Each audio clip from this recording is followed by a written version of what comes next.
سفاح. سفاح ايه؟ انت سفاح. مسلسل سفاح الجيزه خلص 8 حلقات، خلص على شهر، واعتقد ان دي فورمات كويسه. ما اعرفش يعني راحت فين فكره ان هم ينزلوا مسلسل مره واحده كده نتفرج عليه، دواعي تسويقيه وكده. هم عايزين المسلسل برضه يفضل اطول فتره ممكنه في الترند والناس تتكلم عنه وتعمل عنه فيديوهات وبتاع، فده مفهوم يعني.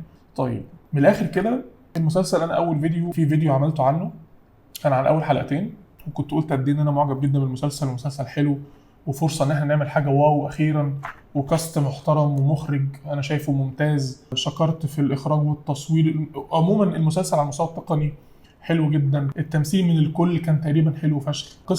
قصه ملتهبه يعني، السوشيال ميديا ولعت بقى ورجعت افتكر التاني الاحداث واللي ما كانش عارف بقى عارف. فرصه بقى ان احنا بقى نعدي الفلنكات بقى ويلا بينا. الحقيقه المسلسل بدا يظهر عليه ملامح العك من الحلقه الخامسه كده. يعني انا اول حلقتين كنت متوسم فيه خير جدا ورشحته لناس كتير ويلا نتابعه سوا وبتاع. الحلقه الثالثه والرابعه اوكي، شفنا كام جريمه حلوه، شفنا كام حاجه لطيفه، بدات اشم ريحه كليشيهات شويه. انا مش ضد الكليشيهات عموما، عادي اعمل كليشيه بس اعمله كويس، وهنتكلم في حته الكليشيهات دي في الاخر. من اول خمسه وسادسه بقى انا بدات اشم ريحه عك رهيبه، مع ان اوكي الحلقه الخامسه فيها المشهد بتاع الريفيل ان كل ده زينه مش بتحبه ولا هي شكلها حلو ولا كانت بتمكيج له ولا الكلام ده، بالعكس هو كل ده في خياله وان هي متبهدله وبتقول انا بكرهك طول الوقت والكلام ده كله. اوكي بس عايز اقول لكم ان المشهد ده هو اللي قفلني اساسا من الحلقه كلها. الحلقه كانت ماشيه حلو، ما كانش فيها مشاكل. اوكي بدا بمشهد عظيم لام جابر وهي بتقول له فين فاديه، وهو عامل فيها عبيط كده ومش عايز يرد عليها وضربته بالقلم.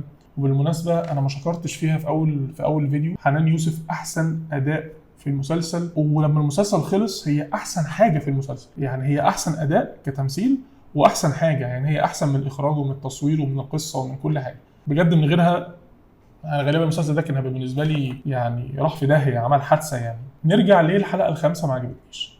اولا كنا بدأنا نشوف اكتر من الخط الدرامي بتاع الضابط اللي هو باسم سمره يعني وابنه، والخط ده انا شايف ان هو مش ملوش لازمه، بس هو مش حلو خالص، مش معمول حلو خالص. وفكره التحول ان هو كان غاضب جدا على ابنه وقاسي جدا معاه، فجاه بقى كيوت ولذيذ ويوديه التمرين ويقول له الكابتن بتاعك بيقول لي عليك ان انت مالكش حل وبتلعب كوره جامد وبتاع، صباح الفل يعني. المشهد بقى الايقوني بقى المفروض ان هو يبقى لقطه المسلسل، هو فعلا حلو جدا بس هو نصه حلو، اللي هو امتى نصه؟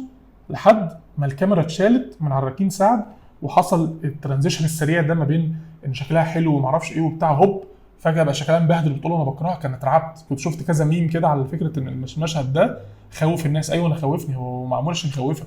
والترانزيشن السريع اللي حصل ما بين شكلها في خيال جابر وشكلها في الحقيقه تحفه.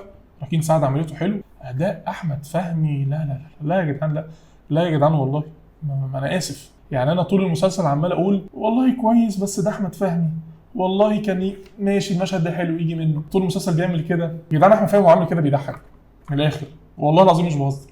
احمد فهمي وعامل كده بيضحك والله. في المشهد ده انا بقيتش حتى عارف اتريق عليه. لا المشهد ده سيء جدا تمثيليا واخراجيا كمان. في لقطات تمثيليه كده لما تطلع وحشه بتعرف ان عيب مخرج، في مشاهد تعرف ان دي امكانيات ممثل، في مشاهد تانية تعرف ان هي مشكله مخرج انه رضي ان ياخد التيك دي.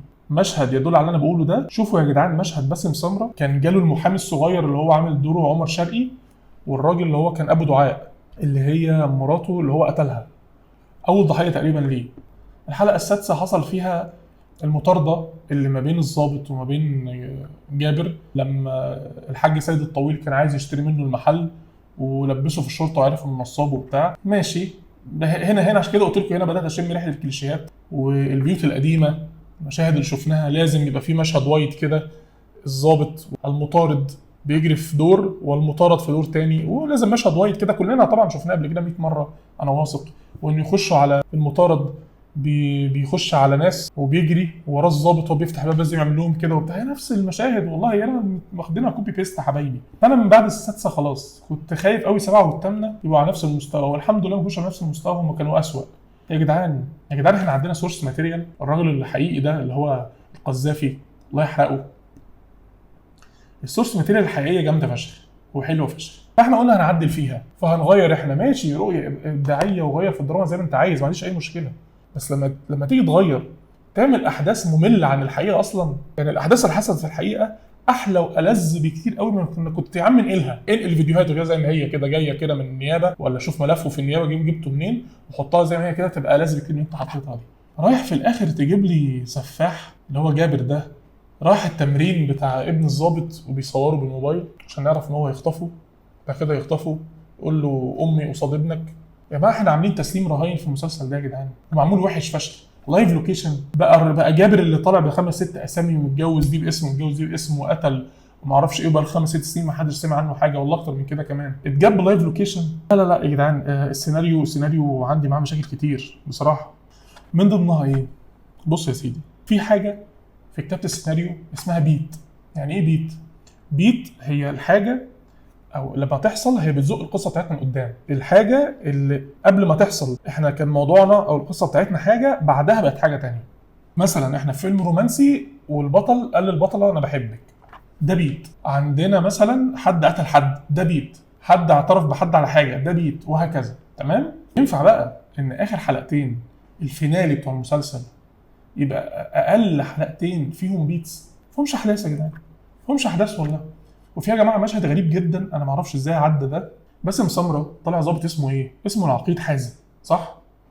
في مشهد في الحلقه الاخيره او السابعه مش متاكد، كان هو والمساعد بتاعه اعتقد اسمه معتز، اليافطه المكتوب على المكتب العقيد حسن. حسن مين؟ مش اسمه حازم يا جدعان. دي لو حاجه بجد غلطه حقيقيه والناس خدت بالها منها، فدي غلطه اخراجيه مش ما تطلعش من هادي الباجوري، دي ما تطلعش من اي حد بيصور فيديو على تيك توك. عشان كده بقول لكم مع المسلسل اتكروت في الاخر يا جدعان. انا مش قادر افتكر عدد المسلسلات اللي بدات متماسكه جدا وجيده جدا وبعد كده اتعكت في الاخر. طب رمضان وله ظروف انتاجيه معينه وفاهمين الديدلاين اللي بيتحط فيه المخرجين والمنتجين والمنفذين والممثلين وكل الكلام ده كله، انت هنا كنت مزنوق في ايه؟ يعني ليه مسلسل 8 حلقات يا جدعان احس ان في الحلقه الاولى والثانيه عظمه والناس رايقه وبتشتغل بمزاج، وعلى الحلقه السابعه احس الناس زهقت من المسلسل؟ العقيد حسن هو اسمه حازم اساسا. بقى احنا في 2023 بنعمل مسلسل بالتقنيه وبالتصوير وبالصياعه دي كلها، نعمل كلوز على باسم سمره ونثبته ونهز الباك جراوند من حواليه عشان يبين قد ايه ان هو كده متوتر وخايف ان ابنه اتخطف؟ هل ده ستايل اخراجي مناسب؟ هل هو جديد مثلا؟ اخر حاجتين بس بسرعه عايز اتكلم عنهم. اولا مشهد داليا شوقي اللي الناس هفت عليه بتعيطها وكده، حق ربنا يتقال المشهد تمثيليا ما فيهوش حاجه غلط. تخيلوا بقى ما فيهوش حاجه غلط. يا جدعان في ناس بتنهار كده في العياط، وفكره ان لو واحده اكتشفت ان جوزها صاحب اختها وخاطفها وقتل ناس واصلا اسمه ده مش حقيقي والكلام ده كله، هتنهار وهتعيط بشكل غريب زي ده. المشكله بس ان هو طالع من داليا شوقي. يا جدعان داليا شوقي تقيله على القلب، انا بجد ما بحبهاش، بس حق ربنا كتمثيليا هي ما عملتش مشهد وحش، بس هو عشان طالع منها هي. يعني كل التريقه اللي عليها دي انا مش موافق عليها، ولما طلعت اتكلمت عشان دافع عن نفسها كنت عايز اسكتي اسكتي، انا ما تتكلميش، انا عارف خلاص احنا عارفين انه في ناس بتزيط وخلاص. هي بجد ما عندهاش كاريزما، هي ما عندهاش الكاريزما انها تبيع ان عياط زي ده ياثر فيك، بس كتمثيل هي ما عملتش حاجه غريبه ولا هو اوفر اكتنج ولا الهري ده كله. والحاجه الاخيره اللي كنت عايز اتكلم عليها في الاخر بقى، المسلسل ده حلو ولا وحش؟ انا شايف ان اي فيلم ومسلسل مسرحيه اي عمل فني انت بتقول عليه اما حلو يا اما وحش ويترمي في الزباله. ما بين حلو ووحش في عدد لا نهائي من المصطلحات، من التقييمات. لو شفت في التلفزيون هسيبه، والله يستاهل انك تشوفه، حاجات كده. المسلسل ده بيفت في حاجه من العدد اللا نهائي ده بتاع انه نوعا ما خطوه للامام. خطوه للامام. عندنا قصه يعني استناد على قصه حقيقيه مثيره للجدل، عندنا ممثل كوميدي بيحاول انه يمثل جاد حتى لو هو ما عجبنيش دوره بشكل عام، بس انا مبسوط انه جريء وبيجرب. عندنا نوعا ما وجوه جديده، عندنا يعني حد زي حنان يوسف امكانيات تمثيليه جباره. يا جدعان شوفوا المشهد بتاعها لما لقيت الممرضه الثانيه مع معرفش مين كده بيتكلموا وبيقولوا هي فين فاديه بقى لها كذا يوم مش باينه، بصوا رياكشن وشها ان ازاي عرفت ان ابنها اكيد قتلها. يا خبر ابيض، نظره العين هرشت خلاص ان ابنها اكيد ذبح فاديه دي. عندنا انجي ابو السعود، حد جه من خلفيه اليوتيوب وبدا يكتب في مسلسلات بالحجم ده، فهو خطوه الى الامام بس هو في نفس الوقت فرصه مواضحه بس.